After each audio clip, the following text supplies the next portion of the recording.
Choujin X Chapter 50 Part 3. Now, once again, we find ourselves diving deeper into the development of a love interest while at the same time being teased and held to mystery about both past and future events. Now, when it comes to the romance, I will say for myself, I believe it is positively deceptive because when delivered, it comes off more like romantic comedy. You know, it's never gushy or passionate.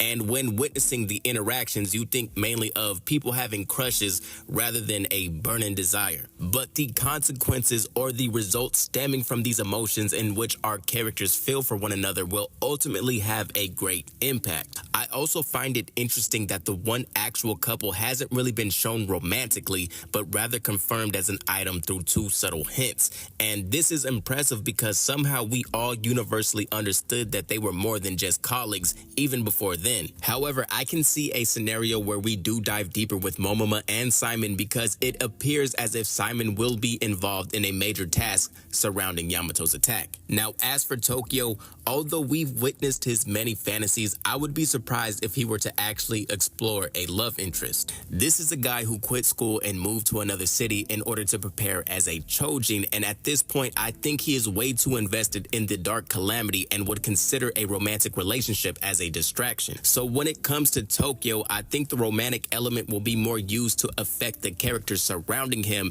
and possibly even to mirror events of the past, such as Batista and Hartley. Which brings us to Sandek's brief dialogue. Now, Ishida has been doing a great job at keeping us naive as we usually learn what the main characters do simultaneously. Now, although as readers we do have the bonus luxury of a more bird's eye perspective as we gain information from outside sources via self-reflection or a narration, but for the most part we too are young in the universe of Choujin X and we are surrounded by our elders who we depend on for our world's history. And from what they tell us, we pretty much make up our own sense of it and decide what and what not to trust. And until a main character learns the things that we haven't questioned, we too are left in the dark.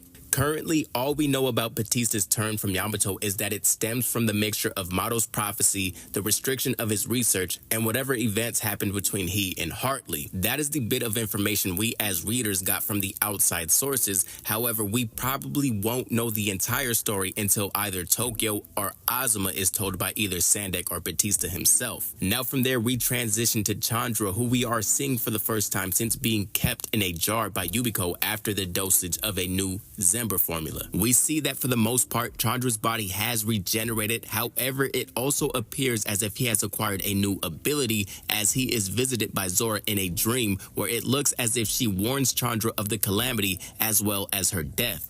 Now, the two things I find interesting here are one, Chandra can see the dark calamity. However, Mato is currently unable to. And the second being that Chandra wasn't mutated in the same way that Palma was when she was injected with the new formula of Zember. And this is likely because Chandra was powerless during his dosage while Palma was already a full-blown Choujin. So if Batista is aiming to create more beast Choujin, he's going to have to inoculate only those who are already Choujin in order for a less random result. Meaning, it is time for the hero hunters, right? Batista is going to have to call in the hero hunters in order to have the right patience for the new formula of Zember. And at the same time, the Chandra experiment may not have failed for Batista because if Chandra can see prophecies, Batista might find his eyes to be something of value. All he would have to do is steal Chandra's eyes, and that would take Batista from Yamato's outcast and catapult him to profit.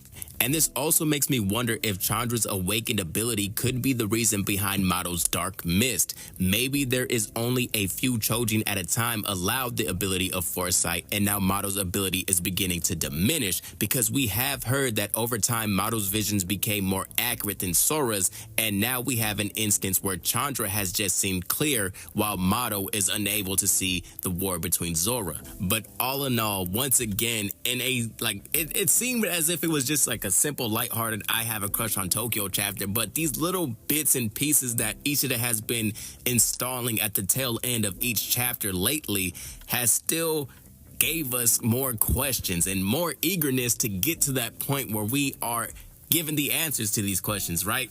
But once again, man, I gotta say, what can he miss? No. So peace. See y'all again, hopefully next week. Goodbye.